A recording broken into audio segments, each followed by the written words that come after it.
Hope I'm coming through clear. If you give me a thumbs up, Patricia, it'll help my Zoom anxiety. There you go.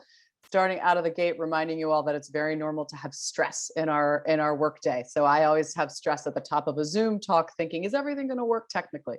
So it's really great to be here. And I wanted to just start by thanking Overseas Press Club, thanking Patricia and Sandra and Marjorie and Chad, who helped set this up with us at the Dart Center. It's really great to see such a good turnout. I think folks will be continuing to add in.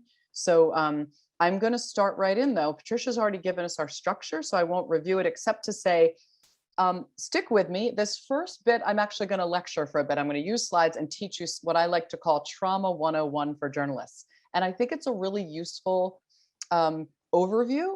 And I think it's best received when you're not multitasking. So I'm going to invite you to do the thing that's the hardest for me, I know, when I'm on Zoom calls, is to try to not multitask, try to take in what I'm going to talk to you about. One of the other reasons is that at times I'm going to ask you to reflect on things, maybe in the chat or just privately think about it. So when I do that, it's easier if you've been kind of following along. So I'm going to switch to my slides now, then we will do breakouts. And by the way, the breakouts are going to be a very focused prompt. So we're going to ask you a prompt related to some of the well-being skills that I think are really important and that we try to espouse here at DART. So without any more intros, I'm going to get my slides up. So just give me 1 second. So we're going to be thinking today about, and Marjorie, can you give me a thumbs up that you see that slide? We're going to be thinking about psychological safety in journalism, and I'm going to be taking you through, as I said, Trauma 101. So let's start by actually, you're going to find, if you stick with me for 45 minutes, that I really like frames. I'm a clinician, I'm a clinical psychologist, and as Patricia said, I've worked for about 22 years with survivors of severe trauma, torture, war trauma, folks in prison, as well as the last 10 or so years working with DART, with journalists, newsrooms, media organizations. And one of the things I've found as a clinical psychologist is that frames are really helpful for people when they're dealing with something negative. And by frame, I mean a way to conceptualize it, a way to conceive of it, and maybe have some parameters that you stick with during that stress. So I'm going to introduce a couple frames to you that I've found helpful with journalists and that we at DART like to spread around. So before I start, just a couple quick agreements. One is that this is a learning space. I'm going to invite you to use the chat at some point as well as breakouts. So just being confidential and respectful of each other, and the material will not be recorded. That is your personal chats that you write if I ask a question. I also want to just recognize that everyone brings their own personal history here, their own backgrounds and identities. So we are trying to use this space in a way that is, we take care of ourselves, and just, talking about trauma can make you feel stressed. It can make you think of things in your own life. So take care of yourself in any way you need to, but also don't feel that if you have a reaction, that means you got to leave. One of the things I also like to say is sitting in the stress of these things actually is sometimes a step towards helping to relieve it. We're going to recognize that just by being in the space we're in right now, we professionally, we have some privilege and some spaces that we're occupying that might make us not understand others' experiences. I certainly want to recognize that. And doing so, I just want to say we're open and in good faith today as we think together, including using that chat carefully. So I want to start with my first frame, which is I really find it useful to talk to journalists about the fact that you, like me, a psychologist, live and work in a trauma-facing profession. And there's lots of folks who have trauma-facing professions, right? Sometimes surgeons and ER medical professionals, folks doing emergency response. There's a lot of folks who deal with trauma in their work. But journalists have not always been given the opportunity to address and think about what tools they need when they're dealing with trauma or severe stress. And so this breakdown here on your screen, if you look on the left, I'm arguing to you that you all, just like you have great capacities and knowledge, of editing, of photography, of how you handle layouts, of how you interview folks, all of that stuff are the tools that you're very good at. Let's think about the tools in trauma-facing journalism as also being just as important. So those outward-facing tools on the left are things like, how do you talk to someone who's been through something terrible? How do you interview a person in the middle of a natural disaster zone, or someone who's just lost a loved one to COVID or to something violent? So that set of tools has to do with really our outward-facing approach as journalists in the world. We're not going to really focus on that today. Today, we're thinking about the inward facing tools, which in my experience, journalists are much less willing to say that they need. Journalists tend to be a very hardworking, tough crew. And so you don't always sort of admit, I think, that you all need tools for yourselves and for your teams to deal with the fact that a lot of the material you deal with is trauma based or stress inducing. So we're thinking today about that right side. And to do that, I actually do want to start with a chat question now. So if you're comfortable putting a word or a thought in the chat about this next question, please do so. It might fly by kind of fast, so I'll try to catch as many as I can. But I actually want to put you in mind of the idea of stress in ourselves and in our teams so that we can really start to break it down. So just for a minute, I want you to think of a time when a colleague of yours seemed stressed, and of course, without identifying anything about the person, I just want you to, in the chat, if you can, what signs told you that person was stressed? So just think about a colleague who may have been stressed. Could have been a short-term thing, whatever. But what signs did you notice that suggested to you, oh, they're stressed? Anything you can put in the chat. I'm going to give folks a second. I'm going to write one myself. Okay, tone of voice, great. Crying, shaking. I've said negative comments. We have someone says pacing, quick-tempered. I want you to pay attention. These are exactly the descriptors that are going to lead us into trauma 101. Overreacting, quick-tempered, feeling afraid. That's different, right? That's different than that more reactive stuff a lot of you are putting in. Rapid or slowed speech, great observation. Drinking, now we're thinking behaviorally. Difficult organizing their thoughts. So think of this list we've just done. If you all scroll through that, you've hit so many of the behaviors that we're going to now learn are part of what I'm going to call the biopsychosocial imprint of stress. Silent, crying, inattentive. I don't believe we are translating in the moment. So if there's a translation question, we have to answer that after. So great, by the way, descriptions. And you are already on to what we're going to be thinking about. Let's do one more reflection though. What about a stressful professional moment that you experienced? What helped? Different question, right? We've just been thinking about our colleague who might have seemed stressed. Now think about a rough time for you with work. What helped? Again, you don't have to identify anything about the problem, but let's see. Taking a break, great. Talking, breathing. How about two of those folks, but breathing? Wonderful.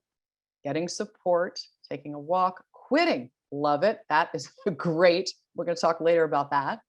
Having colleagues check in, support, music. So this is, again, just fantastic. Of course, you all are giving the answers to everything I'm going to talk to you about, but we're going to frame it up, right? We're going to put it in a frame so that you can conceptualize your self-care in a more intentional way. Taking a step back, talking to a colleague. You all are hitting, again, all the parts of the biopsychosocial frame. Let's think about it then. So first of all, I don't think I need to convince you all that journalism is a trauma-facing profession, but just quickly, if you look here, I'm not going to go through each of these, but there's a lot of different ways that you all can actually be affected by trauma. Direct trauma, where you're there, or vicarious when you're more hearing about it. Secondary trauma, which we'll talk about in a minute when you might be seeing things. And then things like being threatened or finding yourself abused or harassed, as well as kind of broader things like stories that interact with our own identity, which can really be its own particular trigger. So the other side, though, of this aspect of journalism is that we study journalists, and DART does a lot of research, and we know that journalists are quite a resilient bunch. You all have a high exposure. I'm going to call that a dose of trauma. You have a high exposure and dose, but most journalists, after something difficult, do return to a sense of equilibrium. So I'm going to teach you about PTSD in a minute. And I don't want you to think when I'm doing that I'm saying, oh my gosh, if you're under stress, you have PTSD, because that's not what I'm saying. We're going to break down a little bit though, how stress and trauma, which are different, do impact us. And when we notice it, that's another word you're going to hear me repeat a bunch today, noticing, we can actually catch them a bit and start to put in some scaffolding for ourselves. So the other thing that's great about journalist resilience is that we find that protective factors like caring about the craft, having each other to bounce things off of are things that really help journalists, even when they say, yeah, the work is stressful. So let's think a little bit then about trauma and stress and this first frame that I love, which is the biopsychosocial frame. And this is not the most elegant word, But this is a word that I use with all of my patients and clients to begin to teach them how stress, or more specifically, trauma, may have affected their functioning. Now, stress and trauma are not the same. And if you need a little reminder that you all can handle stress, this curve shows you how the stress of journalism really interacts at performance level with sort of a peak, which is that stress helps us perform in sort of our optimum functioning when we are working as journalists. What does that mean? It means that when you're kind of not stressed, sometimes you're a little more bored. We find journalists say, they don't have as much going on. And as that curve starts to climb, think about the deadlines due, right? You're coming close to deadline, or think about something's just gotten edited out of your piece that really was important to you, or a photo has been rejected, or a headline got changed. Now you're moving towards higher stress, but actually what journalists tell us is that's when they can perform at their best. When it starts to cross down now, the other side of the curve is when now the stress has become too high. So you might want to say to yourself right now, I like to give you all things to reflect about, when was a time when I had that optimum functioning on a piece I worked on? And when was a time when I felt it crossed over and the functioning started to deteriorate as the stress increased? You're looking for that sweet spot. Stress is normal. However, stress that's normal, we find interacts with trauma in journalism in a way that sometimes can really make you all feel like you've had enough, like you're burned out. So you've got those the speaker with deadlines and some equipment issues and an editor you're struggling with, and you've got your financial needs. And then in comes some kind of traumatic thing from the work, maybe something from COVID, a violent thing you cover, some kind of personal trauma in your life, or you get harassed. And the next thing you know, you've really got a combination of stress, normal stressors, plus trauma to really put you in that period of what we would call more deterioration in your functioning. You're just not feeling well. So let's break this down a minute. I want to actually talk a little bit about what I mean by this biopsychosocial model. Because if you understand this, and again, I'm going to invite you to not multitask, because if you understand this, you already have a tool that is really helpful. And I use this tool with all my patients and myself, which is understanding what is my biopsychosocial reaction to whatever I'm dealing with. What do I mean by that? Well, first of all, we humans have multiple dimensions of being, but one of the main, and I would argue the most critical one, is that we are a body, we are mammals, we are primates, and our wiring in this body of ours, in our bones and our skin and our organs and our spinal cord and our brain, that wiring is made for survival. Our biological functioning is designed to adapt to whatever's happening to us. So if you are under stress, or if you find yourselves in a trauma situation from the work, your body is going to actually take charge. And we're going to break that down in a minute. It's going to make sure you survive. Now, obviously, we don't all survive, and we know that this happens, but I'm talking about the fact that those of us sitting here, we have made it through whatever stressors, whatever personal traumas, and that is a really in large part because your biological organism got you there. Now, the downside of our biology is that it tends to leave an imprint. And we're going to talk about specifically the imprint of trauma, which can sometimes be PTSD or secondary traumatic stress. And it's a very uncomfortable kind of set of symptoms that can come from that. What about our psychological self? We are beings, but we have a mind up here, not just a brain. And that mind is always making meaning.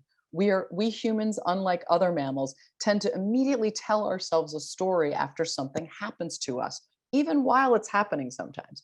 And that meaning making can often be a road to helping you recognize, how am I doing with this thing that's happened? Am I making meaning in a negative self-attacking way? Or am I making meaning in a way that has compassion towards myself, towards someone else? But meaning making is often a place where stress and trauma land, and they start to corrode our meaning making into very negativistic thinking and a lot of self-attack. I've been treating trauma survivors for 22 years and a lot of journalists. And if I could just tell you the one thing I wish I could just snap my fingers and make erase in human adaptation to trauma, it's the fact that after hard things, we're very unkind to ourselves. And I want to invite you to think about that a minute and think about, are you in times of stress kind and compassionate, or do you tend to turn on yourself? The final dimension, of course, is social, and it is such a critical part of human functioning. We don't do well without each other. Humans need touch, language, communication, nurturance, support from each other. And again, trauma tends to land in our social self in a way that starts to rupture our social connections. Trauma makes us feel isolated. It makes us stay away from people. It makes us feel different. And it often makes people feel that no one will ever understand them. So I'm introducing this structure to you for you to start thinking a little bit about, well, what is my biopsychosocial self? How am I doing? And we're going to do a quick reflection on that in a minute. So why do I bring all this up when we're talking about trauma? Because if you want to understand trauma, now I'm talking about capital T trauma, not just stress, you have to understand what the biopsychosocial organism does when it's threatened. Okay? So let's think about this for a minute. First of all, we're talking about traumatic stress now, not just regular stress. And what traumatic stress is it's an experience in which the organism, the human being, has gotten overwhelmed. And so normal coping is no longer going to work. So whatever you did to get yourself onto this Zoom call right now, whatever you had to push to the side, or, deadline you had to get finished, or issue with your kid or your house, you did it in a way that your normal coping got you to be in this moment listening to this lecture. Now, traumatic stress takes us out of that realm. Traumatic stress is when the nervous system has to take charge because the threat is so overwhelming, possibly threat to life, to limb, to psychic health, that we have to go into more of an autonomic response.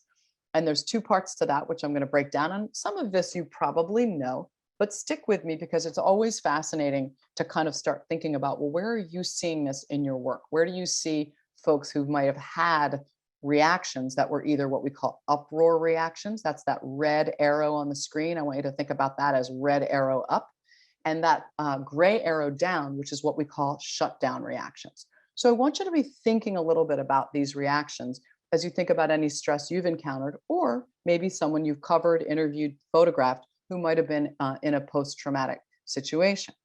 Why does this matter?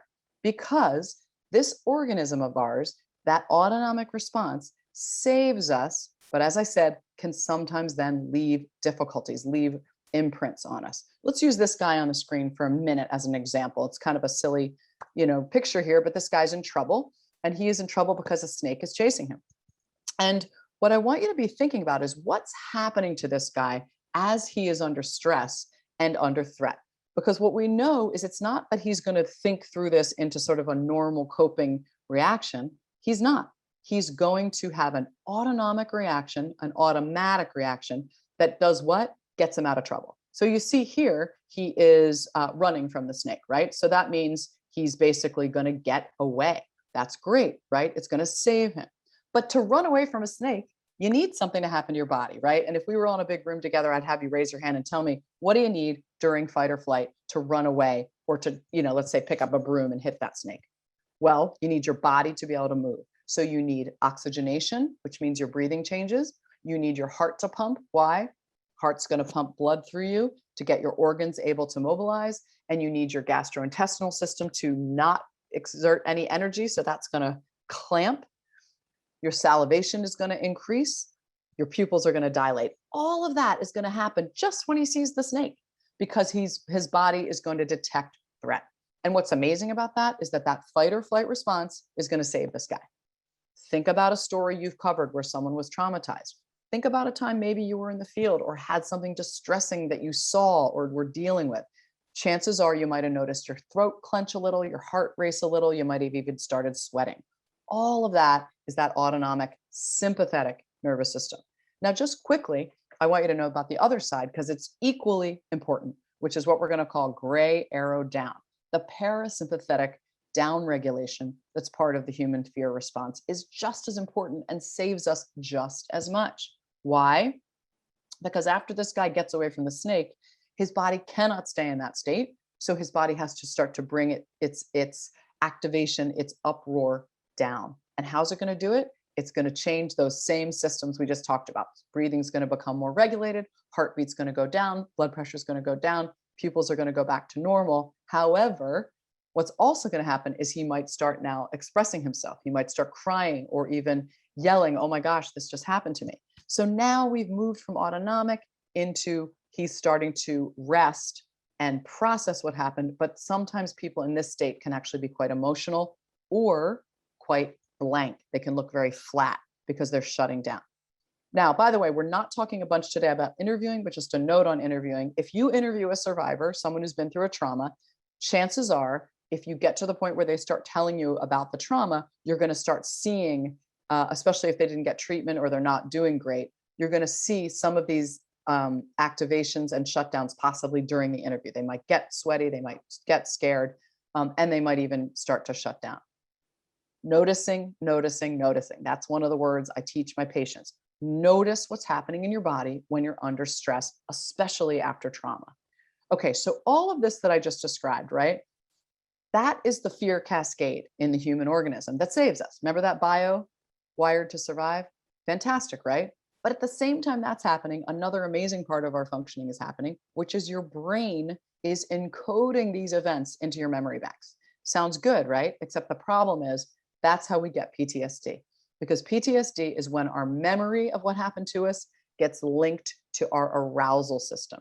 And so the experience of recounting, remembering, being reminded of, all triggers, you know that word triggers, right? Experiences of those fear reactions coming back to us. So it's not just, oh, that's a bad memory, I don't like it, which is more of a cognitive idea.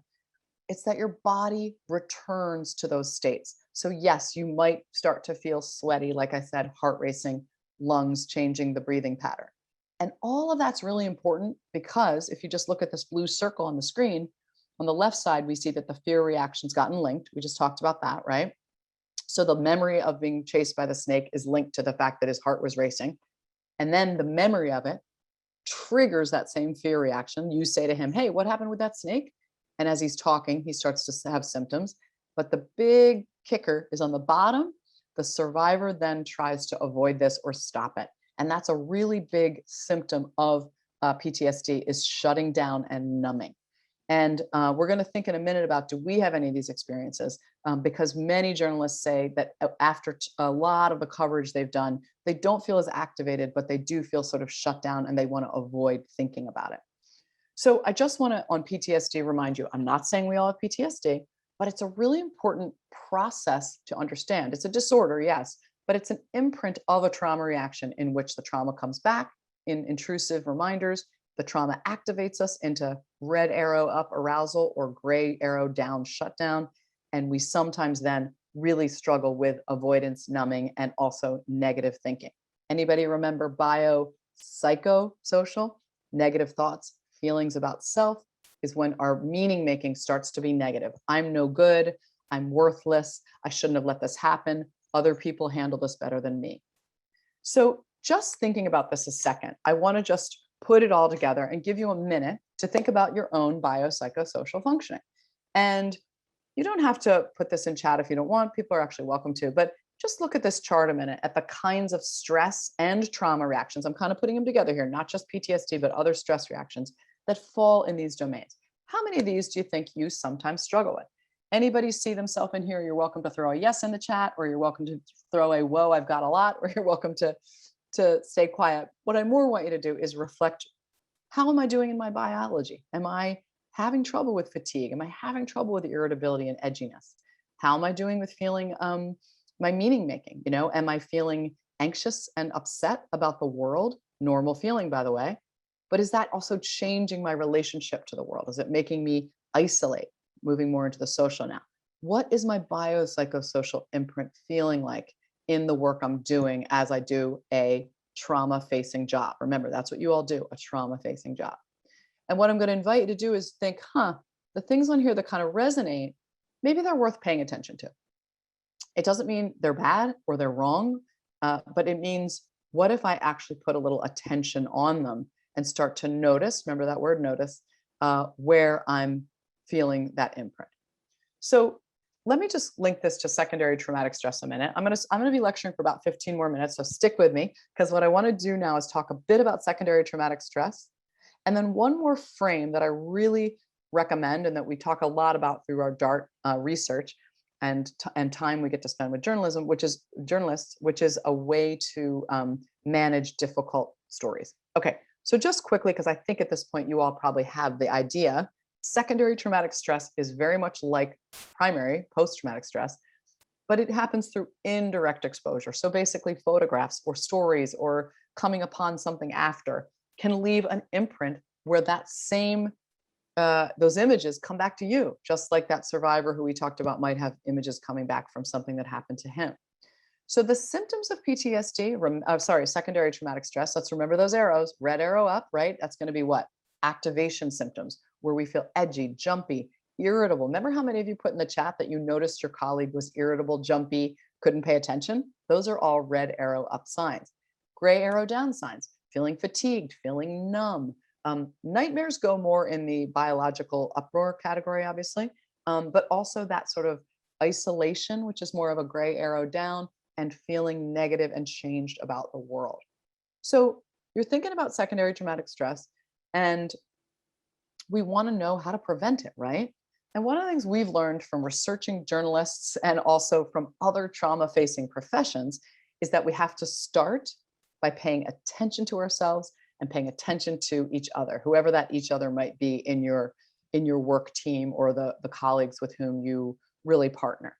So the frame I really like to use with my patients, and I've introduced this a lot to journalists, is really one where you start with imagining that you would attend to yourself, pay attention, and then when you notice something, you'll tend to it. Attend and tend. And I know that seems like, it's just two words and a little catchphrase there, but I'm going to actually invite you to imagine that you use this as a bit of a shorthand for yourself. So how does it work? Well, attending really means paying attention in each domain. So if you right now want to do this as a little example with your bio right now, literally, what if you were to sit and just notice what you feel in your body? Like imagine letting a light pass down you, and just what if you paid attention to where you have aches and pains, where you have some tension, where you might be a little clenched, where you feel tired, and just again, attending, making sure you notice your body. Because one of the big problems with those of us in trauma facing fields, and I'm going to say this twice because it's really true, is we tend to ignore what our body tells us. I'll say that again.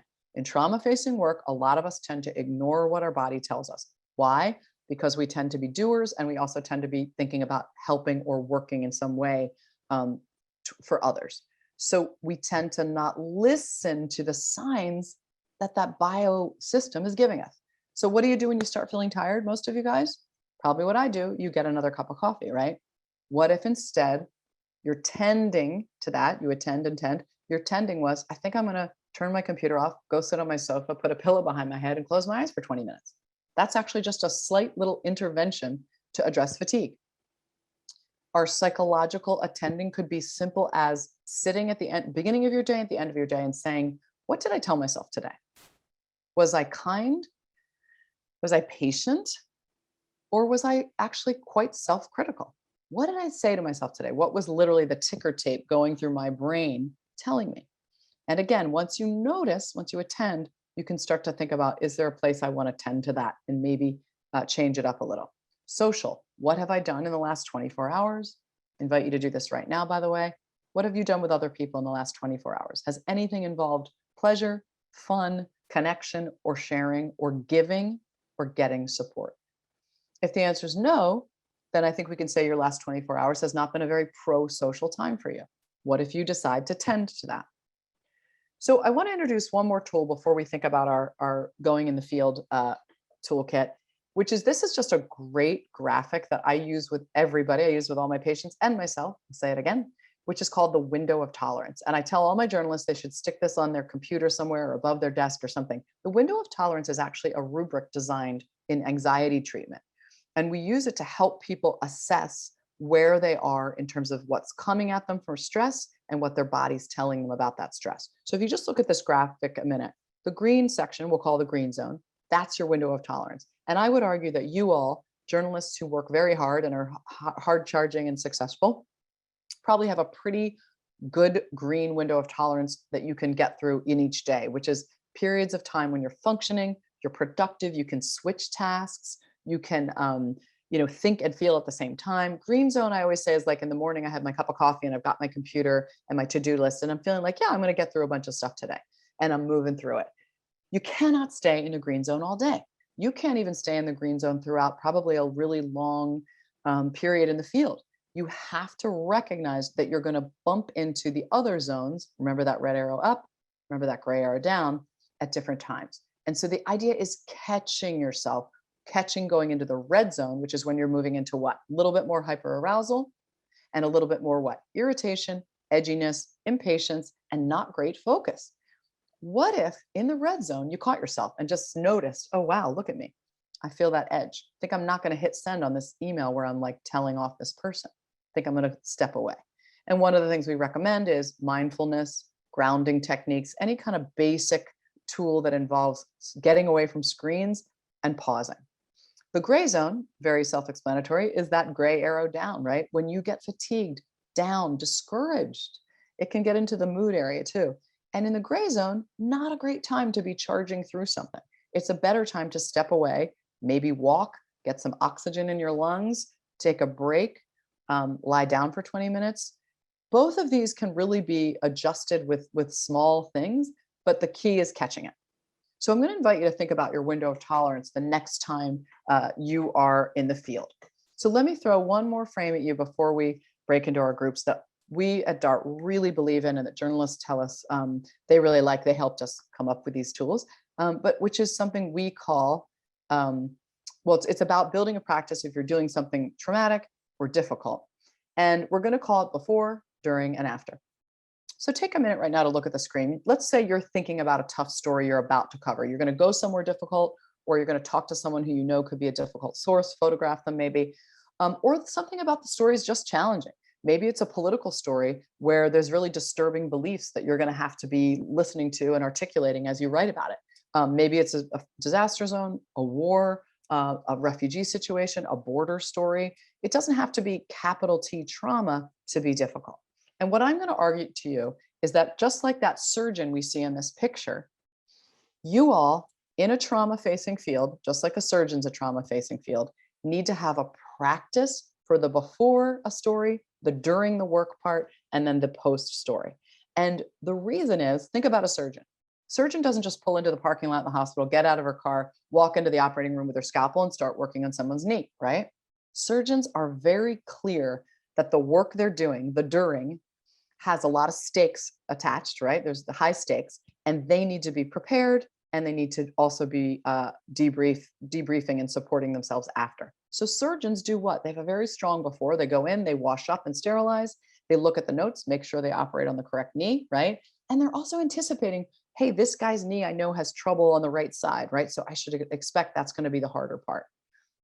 Imagine doing that with a story. Imagine if you had a pre-preparation zone that you worked in where you said, what's going to be hard about this story? How am I doing as I go into this place? Am I tired? That's another thing about surgeons. They actually don't go to surgery if they're fatigued. They might do a bunch of surgeries in the morning and then cancel their 12 noon one. If you ever had that happen, it's quite annoying. But it's usually because they knew they were not ready to handle another surgery. They're a little too fatigued. So I'm using this metaphor. I'm hitting it a little hard, I guess, but it's a great one. I use this too. I'm not a surgeon, but before I step foot in a prison, for instance, I always do a pre-setup of myself, make sure I'm not too fatigued, that I know what could be tough about it, and that I'm ready to go. So just to think about it with a couple more examples, before you're about to do that surgery, that story, that photograph, what is your own level of fatigue, stress, and risk that's viewed on the right side of the screen versus where's your well-being and your protection part of your tank? How filled are you? And if you look at this example here, this person just did a risk assessment, let's say, and they're tired, they got sick, they've had some stuff happen in their family, and they kind of don't really feel great about what the story, they're not really prepared. On the left side, you know, being rested and healthy and having so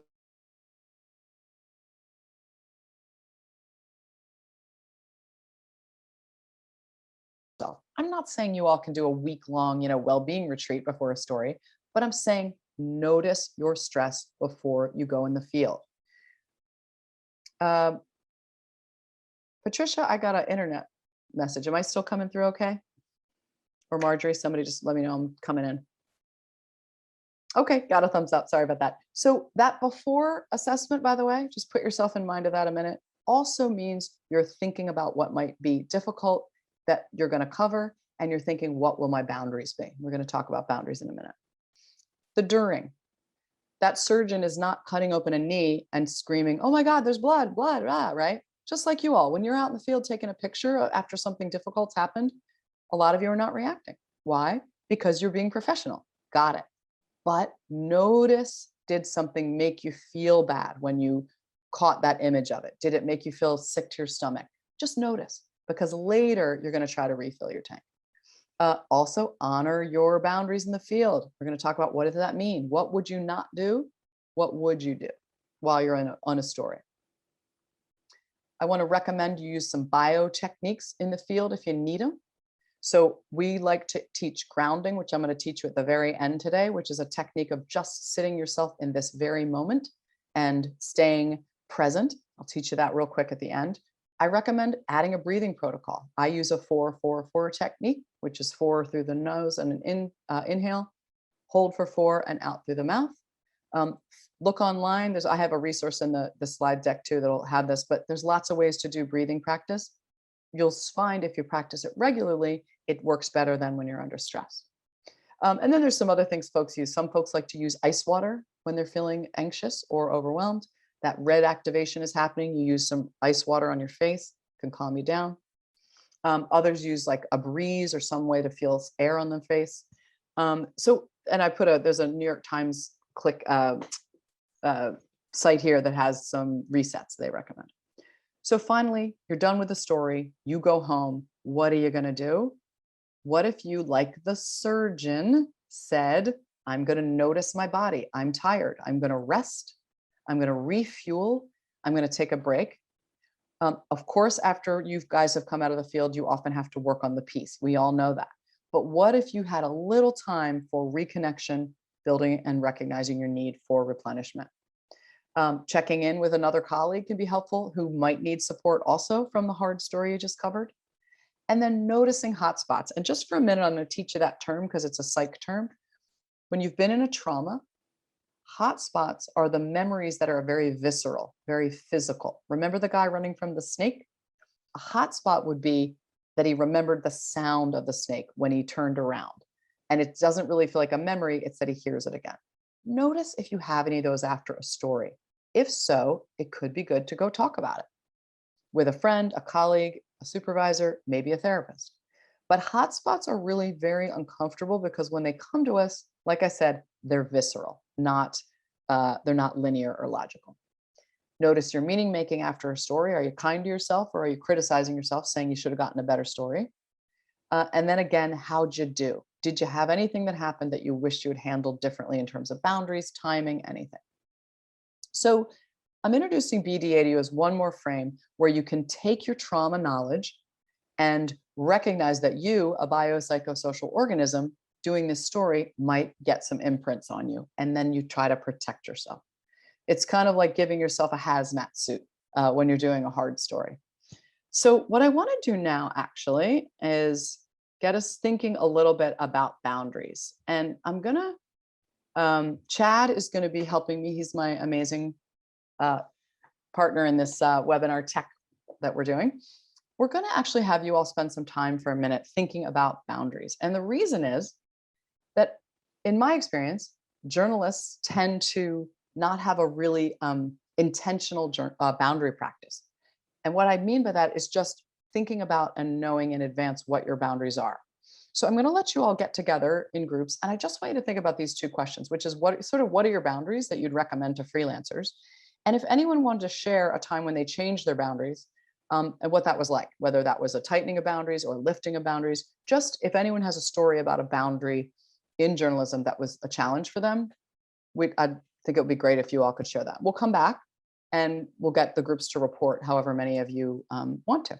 So what we're going to do is invite you again into these breakout rooms. You're going to talk about these two issues. And again, boundaries are the way in trauma-facing work we keep ourselves safe. So boundary could be something as simple as when you take phone calls versus the kinds of stories you'll do versus who you will work with. So just think about that together. And as much as you're comfortable, I'd like you to talk about it. And we'll come back and try to put it all together as we think about trauma-facing work.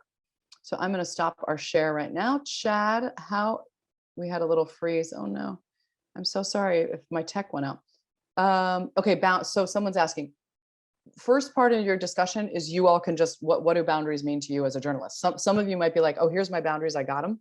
It has to do with when I will work, when I won't, when I'll give my number out. And some of you might say, I just don't have boundaries that I think about. I deal with them on the spot. There's no wrong answer, but yeah, I want you to be thinking about your boundaries together and talk about if you've ever lifted your boundaries in a way that was challenging for you. And also, what would you recommend to other younger freelancers coming into the field if you were going to give them one boundary that you think they should carry with them? So I'm going to let you all go. Chad, are we good on the breakouts? I think he's getting us ready here. Yes. Okay. So have fun. See what you come up with, and someone be willing to come back and share if you don't mind.